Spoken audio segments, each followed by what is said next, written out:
Welcome, my name is David Driscoll. This is part of a series called Not So Simple, and today what I want to talk about in a slightly longer video than usual is effective problem recovery. And let me start with two basic statements. One is we define ourselves by how we recover from problems as both people and as organizations. Think about it. If the sun is out, you're healthy, you got money in the bank, you're getting along with everybody, you just bought a puppy, it's not that hard. Suddenly you have a problem at work, you make a mistake, you're having a bad relationship, you run out of money. How you handle it, that's what's going to define you. Not when things are going well, but when things aren't going well. And we think about this from a business perspective, from a customer's perspective. Often how we behave during problem recovery is what defines us for the customer. In fact, I'll go one step further.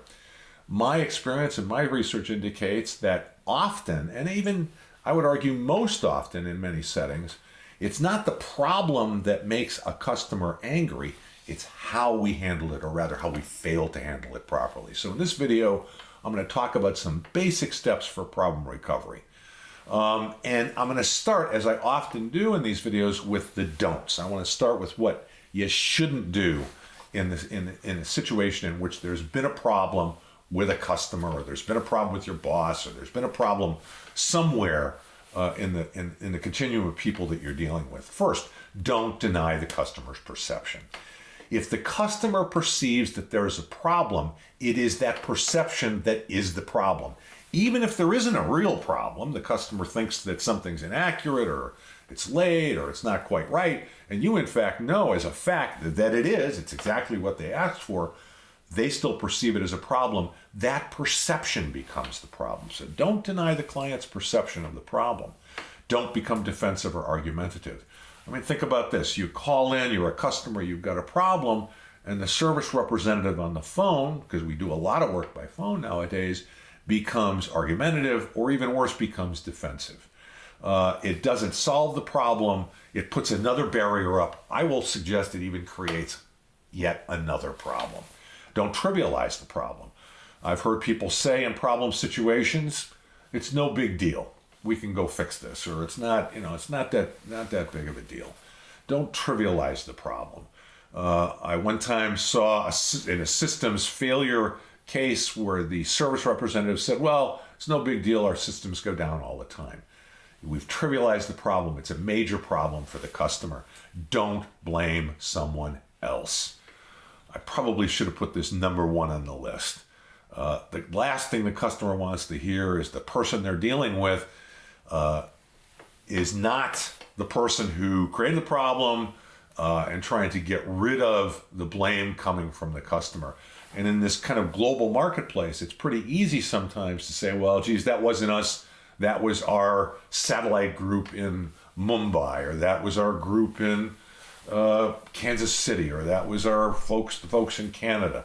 The customer doesn't want to hear that. And once again, I'll argue it creates another problem. Don't claim to understand, demonstrate it.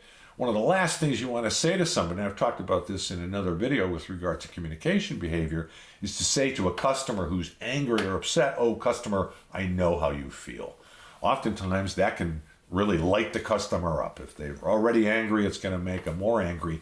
Finally, and this is so critical on the list, don't repeat the mistake. So if we've got an error, we're able to fix it, be careful, because that mistake, maybe it's Murphy's Law, maybe it's just the law of chance, is very likely to repeat. We've got to prevent the reoccurrence of the problem. So those are some of the don'ts. So what should you do? I'm going to give you a really basic model here. It's not exhaustive or complete, but it gives you a sense of some behaviors. Three things. One, you can apologize, acknowledge the problem, reflect your understanding, and make a commitment. So ARC, acknowledge and apologize, reflect, the R, and commit to taking reasonable steps for problem recovery. So apologize, reflect, commit. Acknowledging the problem. Now I'm going to dig into each of those pieces. So let's say, for example, that you've got a customer and they were expecting a report in a certain format and we weren't able to deliver it. So you'd begin by acknowledging the problem. You didn't get this report in the format you needed. You can then apologize. I'm so sorry. You expected this and you didn't get it. And I want to be really clear on an apology. Apologies are very fragile. You can't apologize repeatedly. Maybe once, maybe twice.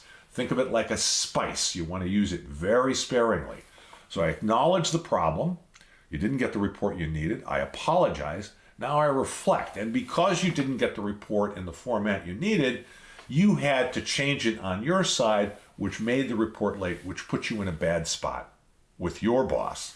Now I've reflected. I haven't claimed to understand. I've used what's called an empathic reflection. And once again, that's something I've talked about in another video quite extensively. So I start with acknowledging, I apologize, I reflect my understanding. Now I commit to taking action, taking our report example. So customer, here's what I'm going to do. I'm going to change the format on my system right now. I'll send it over to you so you can take a look and make sure that we don't repeat this mistake. And you're going to be able to then look at that format and we'll be able to go back and forth until it's exactly right. So that next time this happens, you get it exactly the way you want. So once again, ARC, apologize, acknowledge, reflect, commit. Let me give you some more do's. You've got to decide what is the best medium. Do I want to have a phone call with the person? Do I want to have an email? A phone call offers immediacy and back and forth with the customer, and that's also one of the risks, that you don't control the back and forth in a conversation the way you would in an email. The value of an email is it's fixed. You can write the email, it stays in one place. The risk of an email is it does create a record. And so you want to be very careful. So I'm not suggesting one media over another. I'm suggesting you really think about, do I want to have a face-to-face conversation? Do I want to have a telephone call? Do I want to have an email? Do I want to text?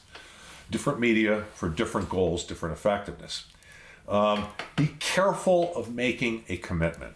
One thing I've heard over the course of my career, the customer says, promise me this will never happen again. And the person they're dealing with on the servicing side says, I promise you this will never happen again. Never, ever do that. As soon as you make that promise, it is just, again, Murphy's Law that it's going to happen again. Don't make a promise that you can't absolutely control all the variables. And don't assume liability. Customer, we're going to make you whole. There may be legal, very practical reasons. Be careful. You represent your company. You want to try to create a task-oriented relationship. Very often in a problem recovery situation, it's not only you that has to do something, it's also the customer. If you can get the customer working with you on solving the problem, their frustration, their anger over that problem will be diminished. Now let's talk about some things you can do today with the content of this video, with what you've learned from this video. And one thing you can do is take a look at past problems, fairly recent problems that you've encountered, that you've dealt with, and apply what we've talked about, what I've talked about in this video, to those problems. And that'll allow you to determine if you should do or could have done something different. A second thing you can do is, and this will produce a material result for you, is go out to a customer that has had a problem a week ago, 2 weeks ago, ask them if, in their view, that problem has been solved.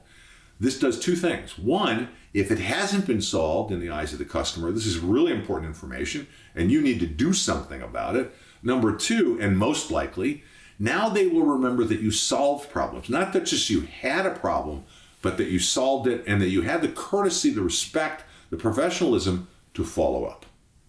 If you got something from this video, please hit like. That's feedback for me. And subscribe because there's more to come.